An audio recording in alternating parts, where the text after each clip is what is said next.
ಬೊಂಬೆಗಳ love cinema ಮೂಲಕ ಒಂದು ಪ್ರೇಮ ಕಥೆಯನ್ನು ಇಟ್ಕೊಂಡು ಇಂಡಸ್ಟ್ರಿಗೆ ಕಾಲಿಟ್ಟವರು ಪಾವನ್ ಅವರು ಈಗ ಹೇಗೇನು ಆ ಥರದ್ದು ಒಂದು ಕಾಡುವಂಥ ಲವ್ ಸ್ಟೋರಿ ಜೊತೆಗೆ ಜನರೆದುರು ಬರ್ತಾರೆ, ಅದು ಮೆಹಬೂಬಾ. ಸೊ ಈ ಸಿನಿಮಾದ ಬಗ್ಗೆ ಒಂದಷ್ಟು ಮಾತಾಡ್ತೋಣ. ನಮಸ್ತೆ ಪವನ್ ಅವರೇ, ಹೇಗೇನು ನಿಮ್ಮ ಬದಲಿಕೆಯಿಂದ ಹೊಸದೊಂದು ಪ್ರಯೋಗ ಮೆಹಬೂಬಾ. ಸೊ ಈ ಸಿನಿಮಾ ಮೇಲೆ ಯಾಕೆಂದರೆ ಲವ್ ಸ್ಟೋರಿ ಅಂತಂದರೆ ನಿಮ್ಗೊಂದು ಖುಷಿ, ಆ ಥರದೊಂದು ಕಂಟೆಂಟ್ ಬರುತ್ತೆ ಅಂದರೆ ಮೆಹಬೂಬಾ ಎಷ್ಟು ಕಾಡುತ್ತೆ? ತುಂಬ ಕಾಡುತ್ತೆ. ನೀವು ರೈಟ್ಲಿ ಸೆಡ್ ಆ್ಯಕ್ಚುಲಿ ಗೊಂಬೆಗಳ ಲವ್ ಸಿನಿಮಾ ಆದಮೇಲೆ ಅಷ್ಟೇ ಇಂಟೆನ್ಸ್ ಆಗಿ ಅಷ್ಟೇ ಡ್ರಾಮಾ ಇರುವಂಥ ಒಂದು ಸಿನಿಮಾ ಮೆಹಬೂಬಾ. ಅಂದರೆ ಎಲ್ಲ ಧರ್ಮಗಳನ್ನ ಮೀರಿ ಈ ಸಿನಿಮಾ ಮೆಹಬೂಬಾ ಅಂದ ತಕ್ಷಣ ಎಲ್ಲರೂ ಕ್ವೆಶನ್ ಮಾಡೋದು ಫಸ್ಟ್ ಅದೇ. ಬಟ್ ಅದನ್ನು ಮೀರಿ ಒಂದು ಲವ್ ಸ್ಟೋರೀಸ್ ಇದೆ ಈ ಸಿನಿಮಾದಲ್ಲಿ. ಒಂದು ಹುಡುಗಿ ಮಧ್ಯೆ ಇರಬೇಕಾದಂಥ ಒಂದು ಅಂಡರ್ಸ್ಟ್ಯಾಂಡಿಂಗ್, ಆ ಈಕ್ವೇಷನ್ ಬಗ್ಗೆ ನಡೆಯುವಂಥ ಒಂದು ಸಿನಿಮಾ. ನಂಬಿಕೆ ಮೇಲೆ ಪ್ರೀತಿ ನಿಂತಿರುತ್ತೆ ಅನ್ನೋ ವಿಷಯನ ತುಂಬ ಗಾಢವಾಗಿ ಹೇಳೋಕೆ ಹೊರಟಿರೋವಂಥ ಒಂದು ಕತೆ ಇದು. ತುಂಬ ಪ್ರೀತಿಯಿಂದ ಮಾಡಿದ್ದೀವಿ. ನಾನು ಕಾಯ್ತಿದ್ದೀನಿ, ನಿಮ್ಮೆಲ್ರಿಗೂ ತೋರಿಸೋದಕ್ಕೆ ಸ್ಪೆಷಲಿ ಕಾಯ್ತಿದ್ದೀನಿ. ನಂಗೊಂದು ಒಳ್ಳೆ ಪಾತ್ರ ಸಿಕ್ಕಿದೆ ಸಿನಿಮಾದಲ್ಲಿ. ತುಂಬಾ ಎಂಜಾಯ್ ಮಾಡಿದ್ವಿ. ಏನೋ ಕೊಟ್ಟ ಹಾಗೆ ಕಲಾವಿದರಿಗೆ ಒಂದು ಒಳ್ಳೆ ಪಾತ್ರ ಸಿಕ್ಕಿದಾಗ. ಸೊ ಆದಷ್ಟು ಅದನ್ನು ಬಳಸ್ಕೊಂಡು ಪ್ರಯತ್ನ ಮಾಡಿದ್ದೀನಿ. ಆದಷ್ಟು ಅದು ನಿಮಗೆ ಇಷ್ಟ ಆಗೋ ರೀತಿಯಲ್ಲಿ ಅಥವಾ ಆ ಪಾತ್ರನ ಜೀವಿಸೋ ಪ್ರಯತ್ನ ಖಂಡಿತ ಈ ಸಿನಿಮಾದಲ್ಲಿ ಮಾಡಿದ್ದೀನಿ. ವಿಶ್ವಮಾನವನ್ನು ತಾಟ್ ಈಗ ಎಲ್ಲ ಕಡೆ ಓಡಾಡ್ತಿದ್ದಾರೆ. ಯಾಕಂದರೆ ಈಗ ಬರ್ತಿರುವಂಥ ಕಂಟೆಂಟ್ಗಳು ಕೂಡ ಮೊನ್ನೆ ಬಂದಂಥ ಕೈವಾ ಸಿನಿಮಾದಲ್ಲೂ ಅಷ್ಟೇ, ಒಂದು ಮುಸ್ಲಿಂ ಹುಡುಗಿ ಹಿಂದೂ ಹುಡುಗ, ಈ ಥರದೊಂದು ಲವ್ ಸ್ಟೋರಿಗಳಿಗೆ ಈಗ ಸೌತ್ ಇಂಡಿಯಾದಲ್ಲಿ ನೋಡಿದ್ರೆ ಆ ಥರ ಕಂಟೆಂಟ್ಗಳು ಜಾಸ್ತಿ ಆಗ್ತಾಯಿದೆ. ಸೊ ಆ ಥರದೊಂದು ಲಿಸ್ಟ್ಗೆ ಮೆಹಬೂಬಾ ಒಂದು ಮುಸ್ಲಿಂ ಹುಡುಗಿ, ಹಿಂದೂ ಹುಡುಗ, ಈ ಥರದೊಂದು ಲವ್ ಸ್ಟೋರಿ ಆಗಿರಿಂದ ಯಾವ್ದಾದ್ರು ಒರಿಜಿನಲ್ ಸ್ಟೋರಿ ಬೇಸ್ಡ್ ಕಥೆನ ಇದು ಹೇಗೆ? ಹೌದು, ಅದು ಪೋಸ್ಟರಲ್ಲೇ ಇದೆ. ಇದು ರಿಯಲ್ ಸ್ಟೋರಿ ಬೇಸ್ಡ್ ಅಂತಲೇ ಆ ಒಂದು ಸ್ಟೋರಿ ಅವ್ರಿಗೆ ತುಂಬ ಪೇಪರ್ನಲ್ಲಿ ಓದಿ ಅದು ತುಂಬ ಕನೆಕ್ಟ್ ಆಗಿದ್ದರಿಂದ ಡೈರೆಕ್ಟರ್ ಸರ್ಗೆ ಆ ಸ್ಟೋರಿನ ಡೆವಲಪ್ ಮಾಡಿದಂಥ ಒಂದು ಸಿನಿಮಾ ಇದು. ಅಂದರೆ ಆ್ಯಕ್ಚುಲಿ ಆ ಇನ್ಸಿಡೆಂಟ್ ಆದಾಗ ಅವರಿಬ್ಬರು ಹೆಂಗೆ ಅದನ್ನು ಫೇಸ್ ಮಾಡಿದ್ರು, ಅದು ಹೆಂಗೆ ಅದರಿಂದ ಹೊರಗೆ ಬಂದರು ಅನ್ನೋದ್ರ ಬಗ್ಗೆ ಇರುವಂಥ ಒಂದು ಕತೆ. ಇದೊಂಥರ ಬೇರೆ ಥರನೇ ನಿಮ್ಗೆ ಇಷ್ಟ ಆಗುತ್ತೆ ಸಿನಿಮಾ. ಏನಿದು ಅನ್ನೋ ಥರ ಒಂದು ಮಜಾ ಇದೆ. ಅಂದರೆ ಆ ಪ್ರೀತಿನ ಜೀವಿಸೋದೇ ಒಂದು ತುಂಬ ದೊಡ್ಡ ವಿಷಯ ಅವರಿಬ್ಬರಿಗೆ ಸಿನಿಮಾದಲ್ಲಿ. ಸೊ ಅದು ನಿಮಗೆ ತುಂಬ ಚೆನ್ನಾಗಿ ಕನೆಕ್ಟ್ ಆಗುತ್ತೆ. ನಾನು ಪ್ರತಿ ಸೀನನ್ನು ಮಾಡಬೇಕಾದ್ರೂ ತುಂಬಾ ಪ್ರೀತಿಯಿಂದ ಅನುಭವಿಸಿ ಮಾಡೋದು ಅಂತಾರಲ್ಲ, ಆ ಥರ ಇತ್ತು. ಏಕೆಂದರೆ ಅದು ಅವರಿಬ್ಬರು ಅದನ್ನು ಹೇಗೆ ಫೇಸ್ ಮಾಡಿರ್ಬೋದು. ಎರಡು ಪಾತ್ರಗಳನ್ನ ಮಾಡಿರೋದು ರಿಯಲ್ ಕ್ಯಾರೆಕ್ಟರ್ಸ್ಗಳು ಆ್ಯಕ್ಚುಲಿ. ಸೊ ಅವರಿಬ್ಬರು ಈ ಸಿಚುವೇಶನ್ ಹೆಂಗೆ ಫೇಸ್ ಮಾಡಿರ್ಬೋದು, ಅವ್ರಿಗೆ ಎಷ್ಟು ಕಷ್ಟ ಆಗಿರ್ಬೋದು, ಅದನ್ನು ಅವ್ರು ಹೇಗೆ ಹ್ಯಾಂಡ್ಲ್ ಮಾಡಿದರು ಅನ್ನೋ ಥಾಟ್ ಎವ್ರಿ ಮಿನಿಟ್ ಹೋಗ್ತಾ ಇತ್ತು ನಮ್ಗೆ ಅದನ್ನು ಮಾಡಿದಾಗ.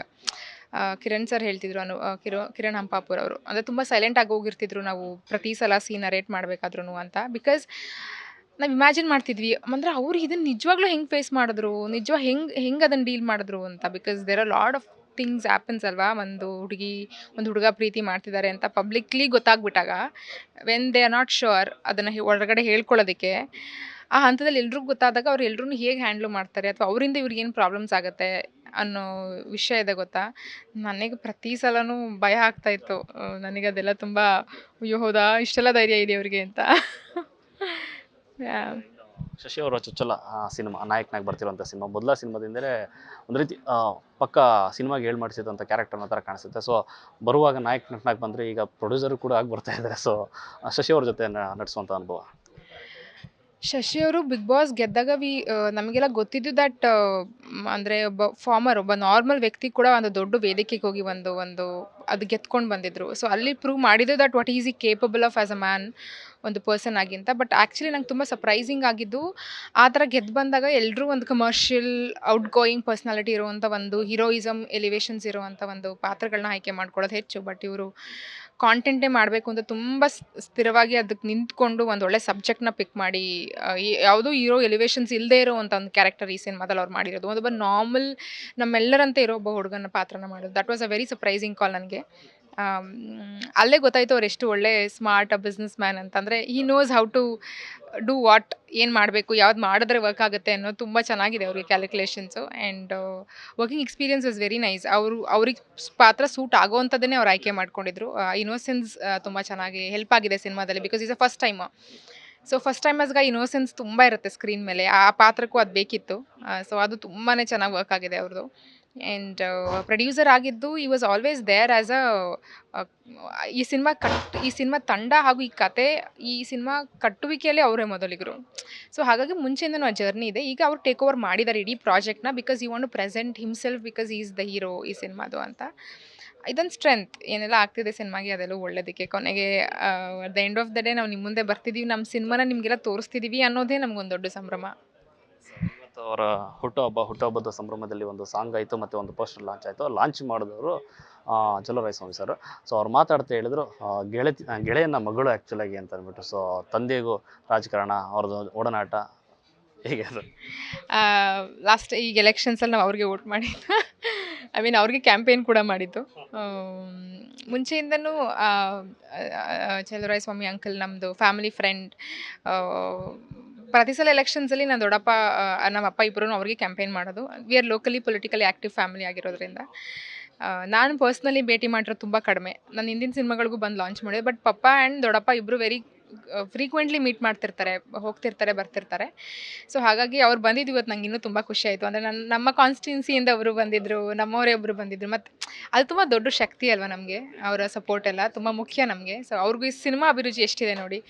ಸಿನಿಮಾ ಪ್ರೊಡ್ಯೂಸ್ ಕೂಡ ಮಾಡಿದ್ದಾರೆ ಅವರು, ಅವ್ರ ಮಗನ ಲಾಂಚ್ ಕೂಡ ಮಾಡಿದರು. ಅವ್ರ ಮಗನೂ ಕೂಡ ಆ್ಯಕ್ಟಿವ್ ಆಗಿದ್ದಾರೆ, ಸಚಿನ್ ಅವರು ಸಿನಿಮಾಗಳನ್ನ ಮಾಡ್ತಾ ಇದ್ದಾರೆ. ಆ್ಯಂಡ್ ಅವ್ರಿಗೆ ಸಿನಿಮಾ ಪ್ರೀತಿ ಇವತ್ತು ಕಾಣಿಸ್ತು. ಅವ್ರ ಫ್ರೇಮ್ಸ್ ಬಗ್ಗೆ ಮಾತಾಡಿದ್ರು, ಲೊಕೇಶನ್ ಬಗ್ಗೆ ಮಾತಾಡಿದ್ರು, ಹಾಡುಗಳು, ನಮ್ಮ ಸ್ಕ್ರೀನ್ ಪ್ರೆಸೆನ್ಸ್ ಬಗ್ಗೆ ಮಾತಾಡಿದ್ರು. ಸೊ ಒಂದು ನೋಡ್ತಿದ್ದಂಗೆ ಅದು ಗೊತ್ತಾಗ್ಬಿಡುತ್ತೆ ಅವ್ರಿಗೆ ಅಭಿರುಚಿ ಇರೋದ್ರಿಂದ. ಐ ಡೆಫಿನೆಟ್ಲಿ ವಿಶ್ ಅವ್ರು ನಮ್ಮ ಸಿನಿಮಾನ ಬಂದು ನೋಡಲಿ ಅಂತ. ಖಂಡಿತ ಅವ್ರಿಗೆ ಇಷ್ಟ ಆಗುತ್ತೆ. ಬಿಕಾಸ್ ಅವ್ರ ಊರ ಮಗಳು ನಾನು. ಸೊ ಅವ್ರಿಗೆ ಇಷ್ಟ ಆಗುತ್ತೆ ಅಂತ. ಬಿಗ್ ಬಾಸ್ ಅಂತ ಬಂದಾಗ ಶಶಿ ಅವರು ಆ ಒಂದು ಕಿರೀಟವನ್ನು ಮುಡಿಗೇರಿಸ್ಕೊಂಡವರು. ಸೊ ಸುಮ್ಮನೆ ಹಂಗೆ ಒಂದಷ್ಟು ಫೋಟೋಗಳು ಓಡಾಡ್ತೀರಿ, ನೀವು ಕೂಡ ಹೋಗ್ತೀರಿ ಅಂತ ನಿಜ ಅಂತ? ಇದು ಏನು ಯಾವ ಕ್ವೆಶ್ಚನ್ನು, ನೀವು ಏನು ಕೇಳ್ತಿದ್ದೀರಾ? ನನಗೆ ಇದ್ರ ಬಗ್ಗೆ ಏನೂ ಐಡಿಯಾ ಇಲ್ಲ. No comments. ಇನ್ನು ಶಶಿ ಅವ್ರ ಬಗ್ಗೆ ಹೇಳೋದಾದ್ರೆ, ಅಂದರೆ ಈ ಸಿನಿಮಾ ಮೆಹಬೂಬಾ ಅನ್ನೋ ಒಂದು ಟೈಟ್ಲ್ ಇಟ್ಕೊಂಡು ಬರ್ತಾ ಇದೆ ಅಂದರೆ ಅಂತು ವೇಟ್ ತುಂಬ ಜಾಸ್ತಿ ಇರುತ್ತೆ. ಯಾಕಂದರೆ ಈ ಥರದ ಕಥೆ ಬರೆಯುವಾಗ ತುಂಬ ಸೂಕ್ಷ್ಮತೆ ಬೇಕಾಗುತ್ತೆ ಮತ್ತು ಕಂಟೆಂಟ್ನ ಜನ ಎದುರು ನೋಡ್ತಾ ಇರ್ತಾರೆ. ಸೊ ಆ ಎಲ್ಲ ವಿಚಾರವಾಗಿ ಈ ಸಿನಿಮಾ ಎಷ್ಟು ಆ ನಿರೀಕ್ಷೆ ಏನಲ್ಲ, ಆ ನಿರೀಕ್ಷೆನ ಮುಟ್ಟುತ್ತಾ ಅಂತ ಅನ್ಸುತ್ತಾ? ನಾನು ಒಂದು ಶ್ಯೂರಾಗಿ ಹೇಳ್ತೀನಿ, ಸಿನಿಮಾ ಸಕ್ಸಸ್ ಅನ್ನೋದು ಆನ್ ವಾಟ್ ಟರ್ಮ್ಸ್ ನಾವು ಅಳಿತೀವಿ ಅನ್ನೋದು ಸಿನಿಮಾ ಬಂದಮೇಲೆ ಫಸ್ಟ್ ಫ್ಯೂ ಅವರ್ಸಿಂದ ಗೊತ್ತಾಗುತ್ತೆ. ಕಾಂಟೆಂಟ್ ತುಂಬ ರಿಚ್ ಆಗಿದೆ ಅಂತ ಹೇಳ್ತೀವಿ, ಕಮರ್ಷಿಯಲಿ ವಯಬಲ್ ಆಗಿದೆ ಅಂತ ಹೇಳ್ತೀವಿ, ಅದ್ಭುತವಾದ ಪರ್ಫಾರ್ಮೆನ್ಸಸ್ ಅಂತ ಹೇಳ್ತೀವಿ. ನನಗೆ ಈ ಸಿನಿಮಾ ಅಂತ ನೀವು ತೊಗೊಂಡಾಗ ಕಿರಣ್ ಸರ್ ಆ್ಯಕ್ಚುಲಿ ಕತೆ ಕೇಳಿದಾಗಲೇ ನನಗೆ ಈ ಸಿನಿಮಾ ಇಟ್ ಅಂತ ಅನಿಸ್ತು. ಅಂತಂದರೆ ಅದಕ್ಕೆ ಕೇಳಬೇಕಾದ್ರೆ it connected and it moved you. ಏನೋ ನಿಮ್ಗೆ ಅನಿಸ್ತು, ಏನೋ ಒಂದು ಭಾವನೆ ತಂದುಕೊಡ್ತು ಅಂತ. ದಟ್ ಇಸ್ ಒಂದು ಕಥೆಯ ಗೆಲುವು, ಅದು ಒಂದು ಸಿನಿಮಾದ ಗೆಲುವು ಅಂತ. ಸೊ ಕಿರಣ್ ಅಂಬಾಪುರ್ ಸರ್ ಗ್ರಾಫಲ್ಲೂ ನೀವು ನೋಡಿದ್ರೆ ಅಷ್ಟು ಅದ್ಭುತವಾದ ಸಿನಿಮಾಗಳನ್ನ ಅವ್ರು ಮಾಡ್ಕೊಂಡು ಬಂದಿದ್ದಾರೆ. ಸೊ ಅವ್ರು ಅದನ್ನು ಹೇಳ್ತಾರೆ ಅನ್ನೋದು ಅನುಭವದ ಮಾತಾಗಿತ್ತು. ಸೊ ನನಗೂ ಕತೆ ಕೇಳಿದಾಗ ಈ ಸಿನಿಮಾ ನಾನು ಮಾಡಲೇಬೇಕು ಅನ್ನೋ ಹಠ ಬಂತು, ಈ ಪಾತ್ರ ನನಗೇ ಬೇಕು ಅನ್ನೋವಂಥದ್ದು ಹಠ. ಸೊ ಹಾಗಾಗಿ ಎಲ್ಲ ಹಂತದಲ್ಲೂ ಈ ಸಿನಿಮಾನ ಏನಕ್ಕೆ ಮಾಡ್ತಿದ್ದೀವಿ, ಏನಕ್ಕೆ ಒಂದು ತಂಡ ಕಟ್ಟಿ ಸಿನಿಮಾ ಮಾಡಿದ್ವಿ ಅನ್ನೋದಕ್ಕೆ ನಮ್ಮೆಲ್ರಿಗೂ ಒಂದು ಸ್ಟ್ರಾಂಗ್ ರೀಸನ್ ಇದೆ. ದಟ್ ನಾವು ಎಲ್ಲರೂ ತುಂಬ ಇಷ್ಟಪಟ್ಟು ಮಾಡಿದ್ದು ಒಂದು ಸಿನಿಮಾ ಮಾಡ್ತಿದ್ದೀವಿ ಅಂತ ಯಾರೂ ಮಾಡಲಿಲ್ಲ. ಈ ಸಿನಿಮಾದ ಸಕ್ಸಸ್ ನೀವೆಲ್ಲರೂ ಹೊರಗಡೆ ಬಂದು ಎಷ್ಟು ಅದ್ಭುತವಾಗಿ ಕತೆ ಹೇಳಿದ್ದೀರಾ ಅಂತ ಹೇಳ್ತೀರಾ ಗೊತ್ತಾ, ಅದು ಈ ಸಿನಿಮಾದ ಸಕ್ಸಸ್ ಅಂತ ನಾನು ನಂಬ್ತೀನಿ. ಆ್ಯಂಡ್ ಎಲ್ರಿಗೂ ಖಂಡಿತ ಈ ಸಿನಿಮಾ ಕನೆಕ್ಟ್ ಆಗುತ್ತೆ. ಏನೋ ಒಂದು ಬೇರೆ ಒಂದು ಇದು ಕರ್ಕೊಂಡೋಗಿ ಒಂದು ಒಳ್ಳೆ ಲವ್ ಸ್ಟೋರಿನ ಹೇಳೋ ಪ್ರಯತ್ನ ಈ ಸಿನಿಮಾದಲ್ಲಿ ಮಾಡಿದ್ದೀವಿ. ಅದು ಖಂಡಿತ ನಿಮ್ಗೆ ಇಷ್ಟ ಆಗುತ್ತೆ. ಫಸ್ಟ್ ಶೋ ಎಲ್ಲವನ್ನೂ ಡಿಸೈಡ್ ಮಾಡುತ್ತೆ. ಬಟ್ ನಮ್ಮೆಲ್ರಿಗೂ ಅದಕ್ಕಿಂತ ಮೀರಿ ಒಂದು ಸಮಾಧಾನ, ಒಂದು ತೃಪ್ತಿ ಇದೆ ಸಿನಿಮಾ, ಈ ಜರ್ನಿ ಮತ್ತು ಈ ಕತೆ. ಹಾಗೆ ನಾವು ಅದನ್ನು ಹೇಳಿರೋ ರೀತಿ ಬಗ್ಗೆ ನಮ್ಮೆಲ್ರಿಗೂ ನಿಜವಾಗ್ಲೂ ಒಂದು ಸ್ಯಾಟಿಸ್ಫ್ಯಾಕ್ಷನ್ ಸಿಕ್ಕಿದೆ. ಎಂದಿನಂತೆ ನಿಮ್ಮ ಕಡೆಯಿಂದ ಒಂದು ಒಳ್ಳೆ ಸಿನಿಮಾ ಬರಲಿ ಅಂತ ವೇಟ್ ಮಾಡ್ತೀನಿ. ಆ ಸಿನಿಮಾ ಮೆಹಬೂಬಾ ಆಗಿರುತ್ತೆ ಅಂತ. ಸೊ ಒಳ್ಳೆಯದಾಗಲಿ. Thank you so much. All the best. Thank you. Yes ನೋಡಿಲ್ಲ, ಇದಿಷ್ಟು ಪಾವನ್ ಅವರ ಮತ್ತು ಕ್ಯಾಮ್ರಾ ಪರ್ಸನ್ ಸಿದ್ದು ಜೊತೆ ಲೋಕೇಶ್ ನ್ಯೂಸ್ ಫಸ್ಟ್ ಬೆಂಗಳೂರು.